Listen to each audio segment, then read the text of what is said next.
Bom dia a todas as pessoas que estão aqui. Bom dia, não ouvi nada, cadê o bom dia? Bom dia!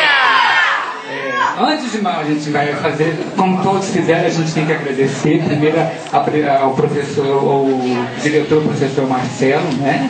A todos os professores que eu já conversei um pouquinho com eles por aí nos corredores, né? Que foram extremamente simpáticos comigo, simpáticos e simpáticas comigo.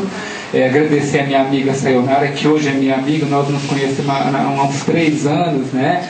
Assim, a Sayonara tem contribuído muito com a minha vida, com o meu modo de pensar como professor. E como eu trabalho com pesquisa na área de educação, eu fiz um mestrado, eu sou professor de educação física e eu fiz um mestrado em pedagogia aqui na Universidade Federal de Uberlândia. E a Sayonara foi uma das pessoas que me ajudou a pensar de como pensar essa questão de pensar sexualidade e gênero dentro da escola. Como pensar o que as pessoas devem trabalhar, encaminhar seus estudos, né, as suas atitudes dentro da escola. Eu trabalho especificamente com formação de professores dentro desse campo de sexualidade e gênero. Mas, retomando agora, hoje o nosso tema é diversidade sexual, né? E, na verdade, a diversidade sexual, o que seria a gente pensar em diversidade sexual? Pensar no meu pipiu e na minha perereca, vamos dizer, brincando, né? Ou eu vou pensar, falando cientificamente, no meu pênis e na minha vulva, que, na verdade, a gente se refere a vulva, porque se o pênis é o órgão genital exterior que a gente tem, na verdade, a vagina, a gente fala muito vagina, mas a vagina, na verdade, ela é o quê? O canal que você executa o ato sexual. Na verdade, o nosso órgão genital, ele é a vulva, né? A gente utiliza como vulva, que se compõe de tudo, de grandes lábios, pequenos lábios, tudo aquilo que as meninas conhecem que tem e que os meninos, boa parte deles ficam loucos para saber o que é isso, não é verdade? E aquela curiosidade toda que mexe com a gente. Eu parabenizo primeiro a todos os professores e professoras que estão aqui, aos pais. Cadê os pais que estão aí, por favor? Então, assim, muito importante os pais estarem presentes na escola acompanhando isso, né? Porque, na verdade, são eles também quem que constitui a escola, na verdade? São só os professores? São só os alunos? Não são, não. A escola é uma instituição social que ela é composta por toda, ela representa, ela vai dar direcionamentos da vida social de todos os seus alunos e também ela é capaz de mudar a vida social lá fora, porque o que a gente faz aqui dentro da escola, a forma como a gente aprende a pensar a vida do próximo, né? Pensar o ser humano, eu acho importante a gente pensar primeiramente no ser humano. O que é o ser humano, né? O que é pensar no ser humano? Porque, na verdade, quando a gente fala de diversidade sexual, é tanta coisa envolvida, e eu vou remeter agora a fala que a professora Ivonete falou comigo, a professora Ivonete aqui da escola, que muito simpática, conversou comigo agora há pouco. Ela falou: nós estamos trabalhando a diversidade social, e ela é muito verdadeira e muito assim, ela é muito verdadeira na sua fala. Porque quando a gente fala de diversidade social, eu estou querendo dizer o quê? Que primeiro, essa diversidade sexual é a forma, são as diversas formas que a pessoa pode sentir atração e afetividade e desejo sexual pelo outro. Quer dizer, quando eu falo de diversidade, quando eu falo de sexualidade, eu não estou falando apenas de um ato sexual, eu estou dizendo de uma afinidade que eu tenho, de uma intimidade que eu tenho desejo de dividir com alguém, seja ele do gênero masculino ou do gênero feminino, seja que ele tenha pipil ou vagina, entende? Ou vulva.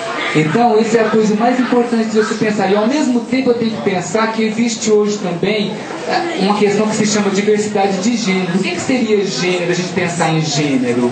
O gênero fala assim, ou eu sou homem ou eu sou mulher. Quer dizer, são dois referenciais que a gente trabalha, né?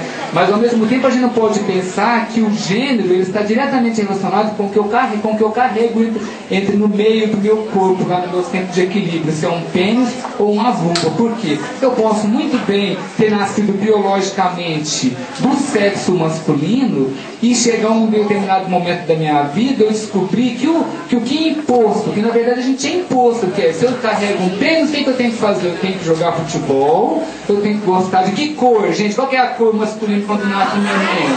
Azul. Por que você está grávida? 5 meses, é um menino, então vamos carregar a mãe de presente de roupinha azul, né? E se eu tenho uma menina, qual que é a cor do rosa, a Barbie lá, todo mundo fica louco com a Barbie, das super poderosas, né? A Hello Kitty, todas aquelas. Então, eu queria especificar para vocês, crianças, adolescentes, pais e mães, que o mundo ele faz hoje, essa cultura, a gente fala cultura ocidental, que a gente vive numa sociedade ocidental. Essa professora de história, também professora de geografia, que deve falar isso com vocês, não fala? E a gente é imposto, o que é imposto, primeiramente? O que a gente deve fazer a partir do sexo que a gente carrega, que a gente tem entre as pernas. Aí, o que acontece? Qual que é o susto? Nem todo mundo consegue se identificar exatamente com aquilo que foi dito na história. Olha, você tem tênis, você tem que gostar de carrinho, você tem que jogar futebol, você tem que gostar da cor azul, você vai casar com uma mulher, você terá que ter filhos, e ao mesmo tempo, para quem carrega uma vulva, olha, você terá que ser... A profissão aceitava, principalmente professora, porque também isso é uma realidade. Lá no século XIX, só para vocês terem noção de uma coisa, a escola foi criada no século XVII. Isso, se a gente for pensar, seria século XVII, eu estou me remetendo a 1600 e alguma coisa, no final. No século XVII, quem foi para a escola primeiro? Só os homens, só os meninos. Só no século XIX que a mulher foi frequentar a escola. E quando a gente fala de diversidade sexual, diversidade de gênero, a gente está falando que existe uma divisão de gênero, que alguém sempre na história teve uma concepção masculina, quem é homem podia, quem era mulher não podia.